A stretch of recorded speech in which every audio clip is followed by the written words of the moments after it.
Bem-vindos ao Executando Boas Ideias, um podcast onde a gente investiga juntos quais foram os elementos que fizeram com que uma boa ideia seja extremamente bem executada. E para dividir um pouquinho da história hoje conosco, a gente tem o prazer de trazer aqui o Roberto Clabin.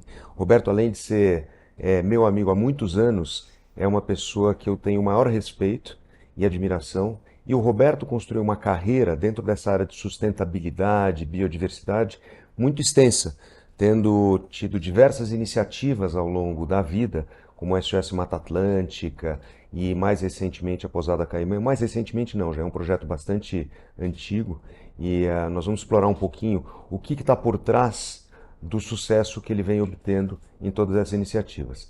Então, Roberto, baita de um prazer estar aqui com você, mais uma vez a gente juntos. E eu queria que você começasse contando um pouquinho o que te motivou a começar a trabalhar junto a esse aspecto de conservacionismo, biodiversidade. Você está envolvido com isso há muitos anos. Conta um pouquinho da tua história para a gente poder evoluir até o momento presente, onde a gente está com esse tema hoje em dia. Obrigado, Geraldo. Muito obrigado. Nós somos realmente amigos há muito tempo. Conheço tua família de longa data e enfim, companheiros de Pantanal também, né? Uhum. Enfim, a realidade é a seguinte, eu me envolvi com a questão ambiental no tempo da Faculdade de Direito, eu estudei no Largo de São Francisco, e lá eu fui convidado, isso em 1977, pelo Fábio Feldman, para me juntar a um grupo de pessoas que estava começando um movimento ambiental na sociedade para protestar contra a instalação do Aeroporto Internacional de São Paulo numa área de mananciais, né, em Calcaia do Alto. Contra a possibilidade do aeroporto ser instalado em Cumbica, onde já existia uma base militar. E ali foi o começo, eu diria, do envolvimento da sociedade com a questão ambiental. Não vamos esquecer que a gente estava na ditadura. E o mais interessante é que nós éramos provavelmente tão assim insignificantes do ponto de vista de proposta, projeto, que ninguém dava atenção para a gente. Eu me lembro que o pessoal da política apanhava muito nas ruas, né, no tempo do Erasmo Dias e tudo mais, mas nós podíamos fazer passeata e não apanhávamos. Era uma coisa que eu não entendia direito por que a gente não apanhava. E a gente começou a se envolver com isso e conseguimos, não obviamente só por força nossa, mas nós conseguimos realmente deixar de lado a ideia de construção do aeroporto em Calcaia do Alto, porque era uma região muito frágil, uma região de mananciais, como eu falei. Quando você sobrevoa hoje, se você pegar um avião e for para Curitiba, você passa em cima dessa área que pertence à Sabesp. É uma grande reserva natural em São Paulo que pouca gente conhece. E essa área foi conservada, né, preservada, e nós conseguimos então mudar as atenções para que o Aeroporto Internacional de São Paulo ficasse em Cumbica. Né? Essa foi a primeira grande vitória desse grupo que se juntou para poder fazer isso, né? Porque foi além da vitória de não ter apanhado do Erasmo Dias, que à época era o secretário de segurança. Exatamente, nunca vou me esquecer disso. E a partir daí, nós começamos a nos envolver em vários grupos e tal, para discutir a questão ambiental, né? A gente começou a se envolver com a questão de Cubatão. A gente denunciou Cubatão como o Vale da Morte. Aquela época, estamos falando, havia toda aquela questão da poluição excessiva e tudo mais. Nós chamamos atenção para isso e aí as indústrias e o pessoal começou a mudar a maneira como enxergava aquilo, porque aquilo foi de fato considerado a região mais poluída do mundo naquela época. Nós fomos evoluindo e surgiu a ideia da criação de uma entidade nova, chamada Fundação SOS Mata Atlântica. A ideia veio do Rodrigo Mesquita, do Estadão, e o Rodrigo, muito preocupado com a situação de degradação que ocorria naquela região do litoral sul de São Paulo, então propõe a criação de uma nova entidade para conservar aquela área e conservar os remanescentes de Mata Atlântica. E com isso a gente reúne novamente todos aqueles atores que tinham participado das lutas anteriores, novos atores, e criamos a Fundação SOS Mata Atlântica, que vem com uma ideia de, primeiro, identificar o que era a Mata Atlântica, depois começar a mapear a Mata Atlântica, criar toda uma campanha em prol da conservação da Mata Atlântica, buscando a criação de uma lei específica para o bioma. Isso foi atingido depois de muitos anos.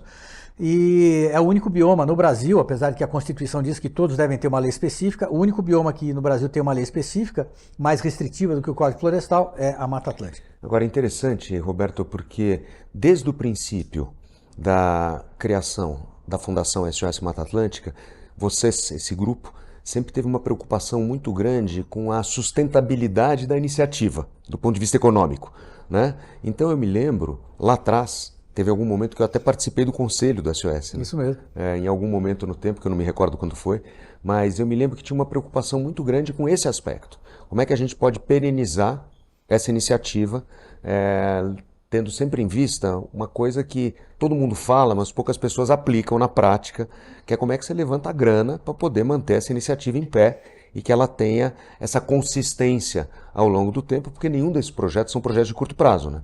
São todos projetos de longo prazo que requerem algum tipo de investimento, né? Foi interessante, essa pergunta é boa, porque como é que a gente sustentava a fundação? Quem começou dando os recursos para que a gente pudesse erguer a fundação foi a Fundação MacArthur, americana. E eles nos deram recursos para criar a instituição e começar a trabalhar, e um dia, 3 anos depois, falaram, acabou o dinheiro, não tem mais recurso, agora vocês se virem. E eu me lembro que nós ficamos assim num estado de terror, porque o que fazer? Como levantar recursos? E aí veio uma ideia muito interessante de algumas pessoas que estavam ali, por que não criar um cartão de crédito, afinidade, SOS Mata Atlântica, uma bandeira, com um banco? E eu me lembro que eu tinha uma excelente relação com o Sr. Lázaro Brandão, do Bradesco. E eu fui ao Sr. Lázaro Brandão e falei, Sr. Lázaro, olha, temos essa ideia, a possibilidade de criar esse cartão afinidade, como é que o senhor enxerga isso? Nós vamos trazer mais clientes para o banco, nós vamos ter, enfim, vamos ter um royalty sobre isso, vamos ganhar, não vamos ganhar em percentual do que o indivíduo gasta, mas nesse royalty e tudo mais. E ele foi de uma simpatia, de uma abertura, foi fantástico. E nós conseguimos, ao longo de uns 15 anos, mais ou menos, fazer essa parceria com o banco, e essa parceria ela fez com que nós acumulássemos recursos para criar um fundo de perpetuidade. Eu fui presidente da SOS Mata Atlântica durante 22 anos. E o meu papel foi criar esse fundo, garantir que nós tivéssemos foco, porque ambientalista quer salvar o mundo, só que quer criar tantas ações, quer estar em tantos lugares, porque quer resolver todos os problemas, você perde o foco, você não tem como resolver todos os problemas. Então eu falei, vamos focar ações que tenham efetivamente um grande impacto, onde a gente possa fazer a diferença, e vamos também usar parte desse recurso que nós estamos recebendo, dessa grande parceria com o Bradesco, para criar um fundo de perpetuidade. Ninguém sabia o que era um fundo de perpetuidade, e eu falei, é um fundo onde nós vamos aplicar o principal e vamos viver dos juros, quando eles existirem, descontada a inflação e tudo mais. E foi feito. E quando eu deixei a fundação, nós tínhamos criado um fundo que hoje supera praticamente 60 milhões de reais em função daquilo que foi conservado. Agora, olha que coisa interessante, né? Você vê, nós estamos falando da segunda ideia, né? Porque a primeira ideia foi realmente juntar um grupo de pessoas para tentar evitar a construção de um aeroporto num lugar que não era apropriado para aquele aeroporto por uma série de questões ambientais. Da junção dessas pessoas, ou seja, o sucesso coletivo, e todo mundo que falou por aqui mencionou isso, falou da importância de você ter um conjunto de pessoas que tenha respeito e admiração um pelo outro, que isso cria um círculo virtuoso, onde a pessoa quer performar, quer estar lá para ser merecedora do respeito daquela pessoa que está do lado também, e ao mesmo tempo ter um objetivo comum.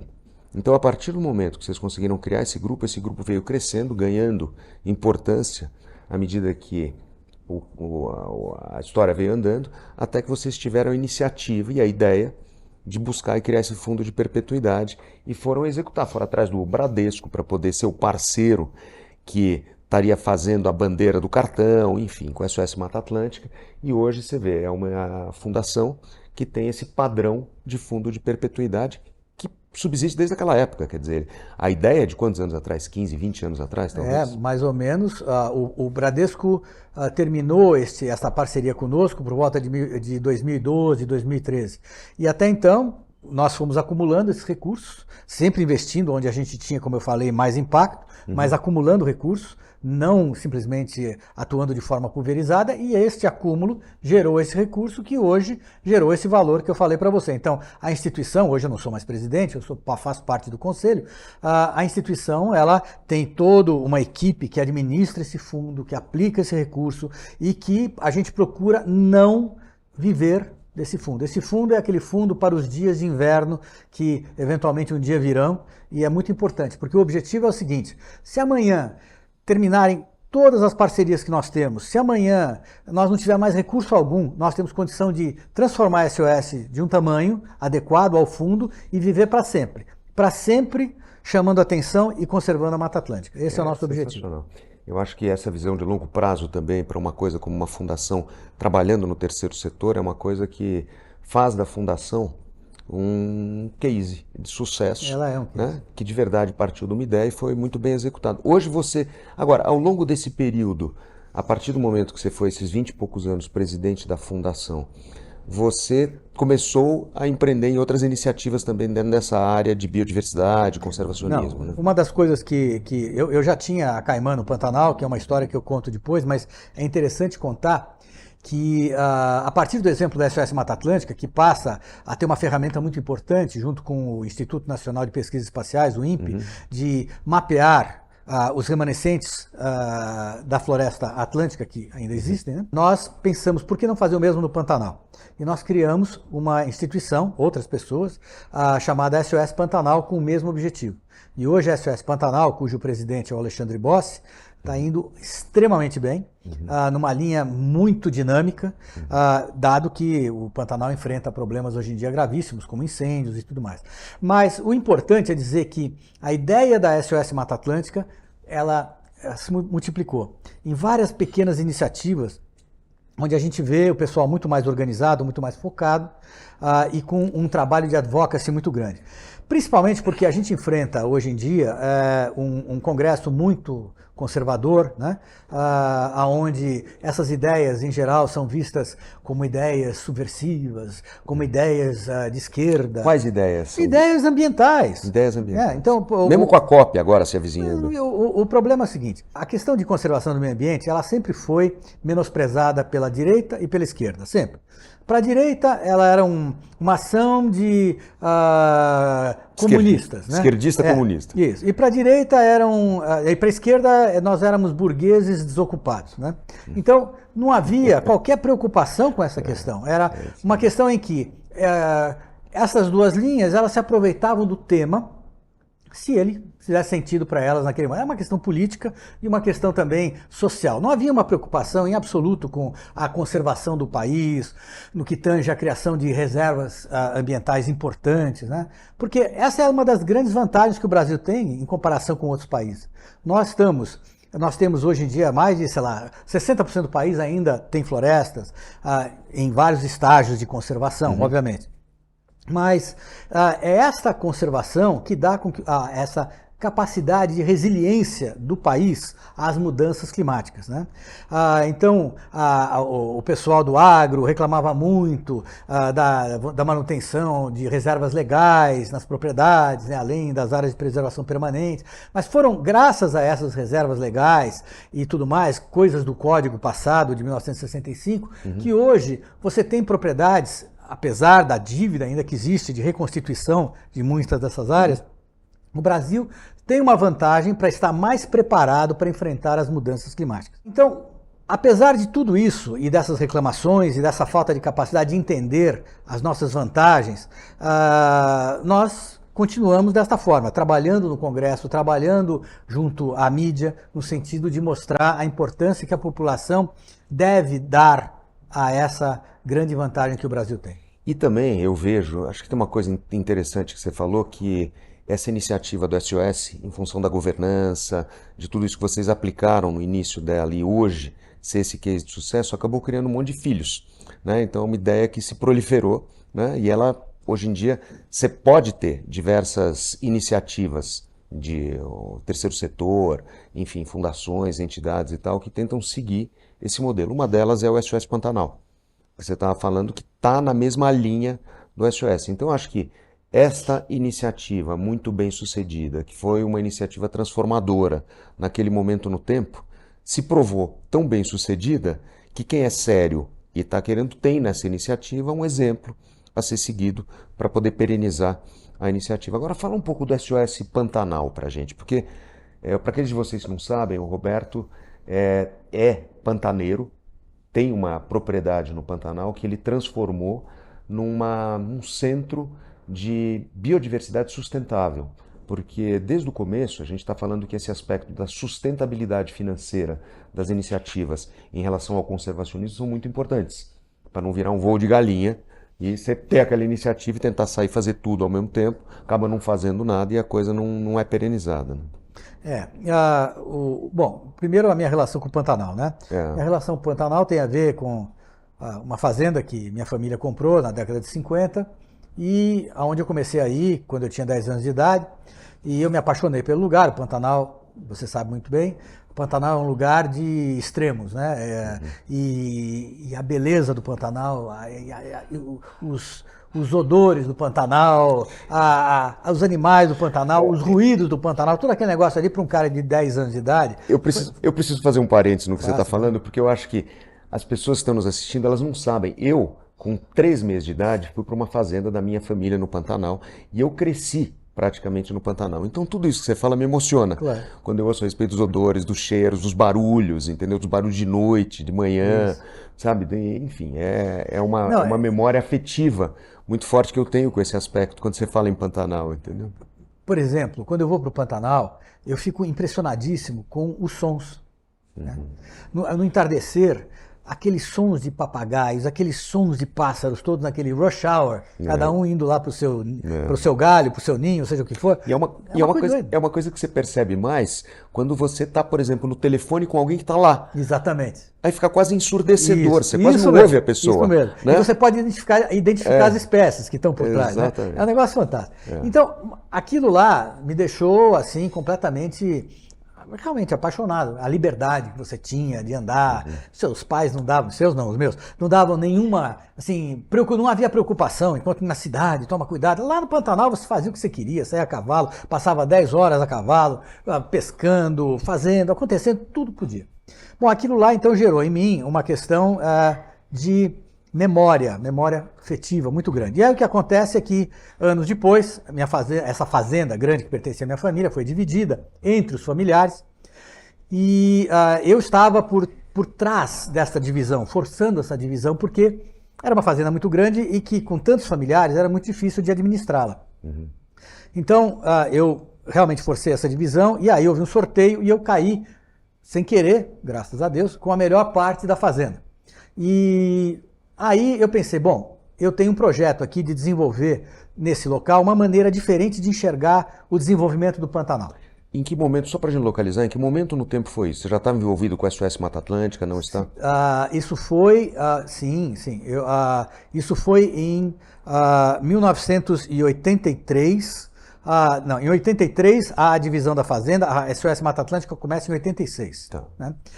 Então em 83, mas eu já estava envolvido com a questão anterior, que era toda aquela luta e das organizações que a gente criou, uma chamada Oikos, que a gente criou, que foi muito interessante. Eu lembro disso.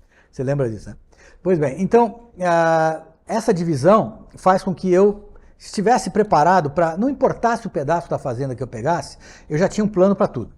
Então o meu plano estaria baseado num tripé. Uma perna seria conservação da natureza, outra perna seria turismo de observação de fauna selvagem e a outra perna seria a continuação da pecuária extensiva, né, de corte, que é aquilo que existe no Pantanal.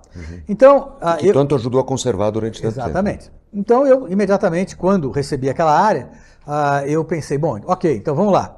A primeira coisa, eu quero criar, já que essa fazenda está sendo dividida, eu quero criar um pedaço dentro da minha fazenda agora que eu não possa mexer. Uma área em que ela me remeta aos meus 10 anos de idade e que eu me lembre dela como eu vi quando com 10 anos de idade. Porque eu sei que agora, como a fazenda foi dividida, cada um vai desenvolvê-la à sua maneira e muitas dessas áreas naturais vão desaparecer. E foi o que eu fiz. Então eu chamei a Universidade de São Paulo, a Faculdade de Agronomia, a Exalc, passaram 2, 3 anos ali, professor Álvaro de Almeida, fizeram um estudo e identificaram uma área importantíssima para a criação dessa reserva. A fazenda tem 53 mil hectares. Eu peguei uma área de 5.600 hectares para transformá-la nessa área que é uma RPPN, Reserva Particular do Patrimônio Natural. O que é isso? É um ato voluntário do proprietário da terra que, então, decide separar esta área dentro da sua propriedade para transformá-la, então, numa grande reserva, cujo o uso é eterno, ou seja, eu não posso nunca mais mudar o uso da terra. Sim. Aquela área sempre estará sendo conservada. Se eu amanhã vender a fazenda, quem vier a comprá-la vai ter que manter essa área. E a razão disso era uma razão de memória. Eu queria que aquilo estivesse conservado. Com a presença daqueles técnicos, estudantes, professores e alguns cientistas, eu comecei a pensar, bom, isso é fantástico, então eu estou entendendo muito bem o que eles estão fazendo e eu quero criar então agora um turismo de observação de fauna selvagem, porque eu sempre achei que o Pantanal era muito mais do que um lugar só para ter gado, tanto que quando eu era pequeno eu ficava observando os adultos e os adultos só falavam de produtividade, pecuária, espécie, genética, tá? Eu nunca me interessei por isso. Eu me interessava em pensar, o que mais isso aqui pode gerar? Como é que isso aqui é maravilhoso? Por que esse povo não pensa fora da caixa, né? Bom, aí eu fui para a África, enquanto o pessoal criava RPPN lá, naquela época não era uma RPPN, era uma reserva apenas. Eu fui para a África, fiquei um mês e pouco girando a África, aprendendo, e trouxe a experiência de um lugar na África do Sul chamado Malamala, que era basicamente transformar aquilo num hotel de natureza. Até então o Pantanal era considerado um lugar extremamente inóspito, muito desconfortável, era mais para pescadores e tal. E eu queria criar um lugar onde as pessoas pudessem levar suas famílias e que alguém pudesse interpretar aquela natureza para as pessoas. Então, a partir da experiência africana, eu comecei a buscar aqui no Brasil guias bilíngues formados em zoologia, biologia, veterinária, para serem os primeiros guias. E comecei minha operação, visto que eu tinha ganho aquela melhor parte da fazenda, eu ganhei a casa da fazenda. Então eu transformei a casa da fazenda na primeira pousada. Mas eu não entendia nada de hotel, de pousada, então eu fiz muitos erros, muitas coisas, enfim, complicadíssimas, mas o importante era entregar a natureza para as pessoas. Olha que coisa interessante.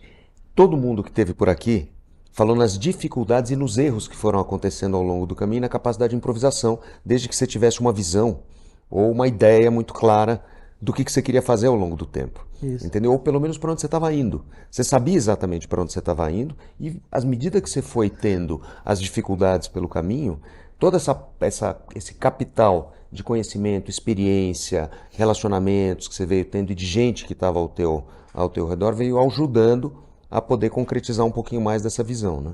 Exatamente. Só que o interessante é observar que logo no começo dessa ideia toda, eu fui considerado praticamente persona non grata, porque a minha família achava que eu era doido, porque eu iria mudar o Pantanal no sentido que eu iria trazer pessoas ali de fora, que iriam contaminar a cultura pantaneira, que iriam mudar a maneira de enxergar o negócio, a pecuária seria, enfim, prejudicada, eu iria trazer pessoas de outras áreas, os salários iriam aumentar enormemente, serviços, ou seja, seria o caos, né? Eu falei, sinto muito, em francês, je suis désolé, e vamos tocar o pau, né? E o que eu fiz? Fiz exatamente tudo aquilo que eu queria.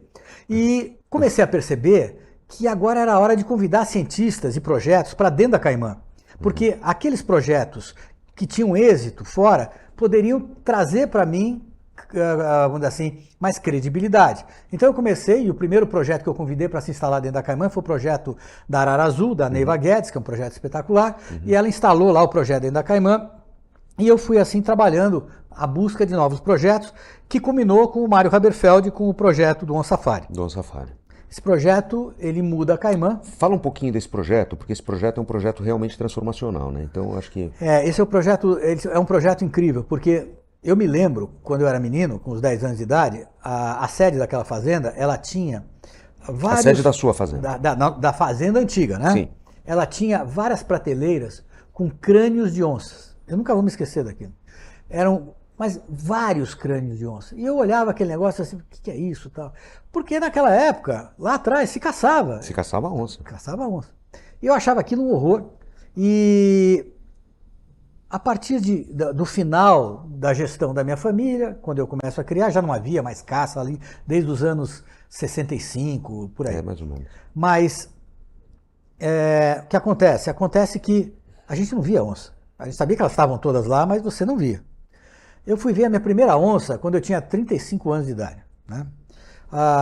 E assim, ó, passou na estrada.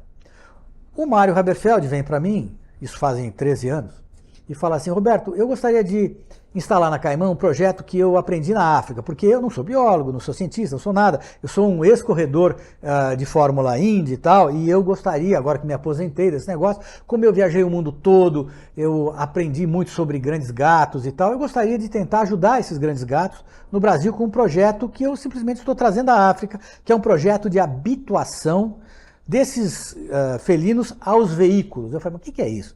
É o seguinte, lá na África, os caras para fazerem, por exemplo, um leopardo ficar à vontade com a presença de um carro, eles pegam uma fêmea, fazem a fêmea dormir, dão um tiro de tranquilizante na fêmea, põem um colar na fêmea e aí passam a seguir a fêmea quando ela acorda o tempo todo, 24 horas por dia tem um cara com um carro parado lá da fêmea. Então a fêmea passa a encarar aquele carro como uma árvore que anda ou alguma coisa assim, porque ela não distingue o indivíduo do carro, é tudo uma coisa só, né? E com o tempo ela fica à vontade, aquilo é um gato, ela tem a cria toda, os gatinhos ficam totalmente à vontade e aí vai. Mamãe estava lá, é confortável do lado do carro, eu vou ficar também. Então o que aconteceu? Ele trouxe essa ideia para Caimã e foi inacreditável. Eu falei, eu não entendo nada disso, quero ver o que você vai fazer. Olha, no primeiro ano, 7% dos hóspedes viram onça. Olha que loucura. Você foi ver tua primeira onça pintada ou parda, não sei. Pintada. Pintada com 35 anos. Isso. Sendo que você ia para o Pantanal desde os 10. Exatamente. Né? E no primeiro ano, um número significativo de hóspedes da Caimã já viu uma onça pintada. Então, aquilo mudou tudo, mudou a cabeça, mudou a Caimã, porque a Caimã passou a ser um lugar de destaque para acompanhar essas onças no campo, no modelo africano, né, que você segue. Porque você pode ver onças, por exemplo, no Rio Jofre, você pode voar até o Rio Jofre, e lá tem todo um programa de barcos, né, que você sai com os barcos e vê as onças na margem e tal. É muito bom, mas o problema é que quando a onça sai da margem, você não vê mais a onça, você está no barco. Lá na Caimã, não, você sai atrás da onça, como é o safari africano. Então isso mudou por completo a maneira como a Caimã passou a ser percebida, isso melhorou enormemente a quantidade de hóspedes que tem ali dentro, ou seja, isso causou um impacto muito positivo. Por isso que eu costumo falar que eu vivo de biodiversidade, sabe? Eu sou um laboratório. Hoje eu tenho vários projetos dentro da Caimã. Eu tenho o projeto Tamanduá, que é um projeto incrível.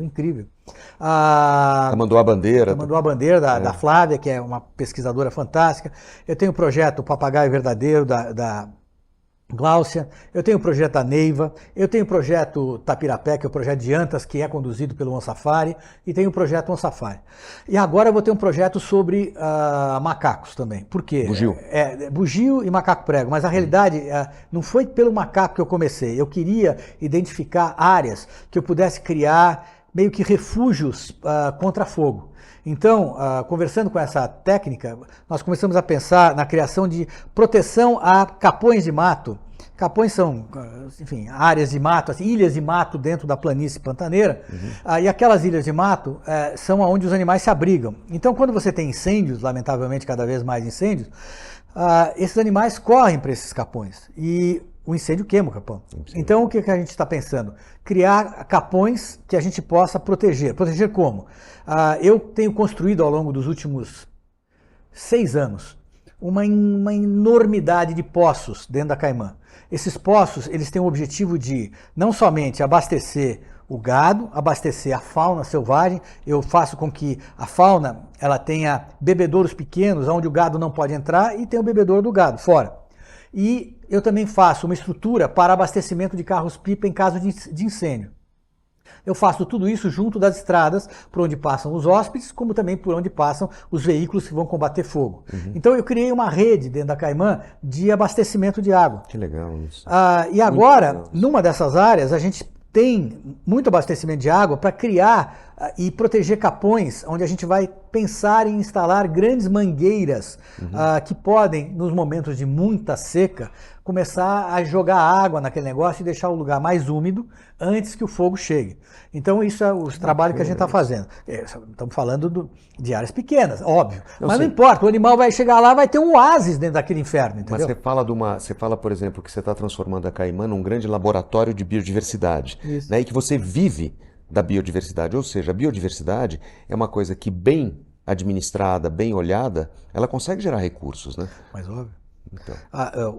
Todos nós dependemos de biodiversidade, as empresas dependem de biodiversidade, todo mundo depende de biodiversidade, só que ninguém entende nada, né? Ninguém sabe o impacto que tem, ninguém sabe como poderia reduzir o impacto, como poderia ampliar a questão da biodiversidade, porque biodiversidade e clima estão todos associados.